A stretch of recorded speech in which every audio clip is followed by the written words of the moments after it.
பாசத்துக்கு அர்த்தம் இருக்கு. ஆனா அப்பா மகள் மேல வச்சிருக்கிற பாசத்துக்கு அகராதியில கூட அர்த்தம் இல்ல. அம்மா மேல கோபத்தை காட்டுவாரே தவிர மக கிட்ட காட்டிக்க மாட்டாரு. அம்மாவை ஏச மனசு வரும், ஆனா மகளை ஏசுறதுக்கு வார்த்தை வராது அவருக்கு.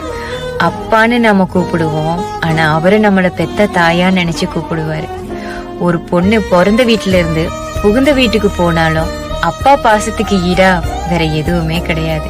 தான் பொண்ண கல்யாணம் பண்ணி புகுந்த வீட்டுக்கு அனுப்புற வரைக்கும் ஒரு தகப்பனோட கடமை எண்ணில் அடங்காதவை. அப்பா கவலையா இருந்தாலும் மக கிட்ட காட்டிக்க மாட்டாரு, அப்பா கஷ்டத்துல இருந்தாலும் மக கிட்ட காட்டிக்க மாட்டாரு. அப்பா என்ன பண்ணாலும் சரியா இருக்கும், அப்பா என்ன செஞ்சாலும் சரியா இருக்கும், அப்பா என்ன முடிவு எடுத்தாலும் சரியா இருக்கும்னு என் அப்பா தான் எனக்கு ஈரோன்னு சொல்ற மகள்கள். வாழ்க்கையில கஷ்டம்னா என்னன்னு அந்த இடத்துல அப்பா இல்லாதப்ப தெரியும்.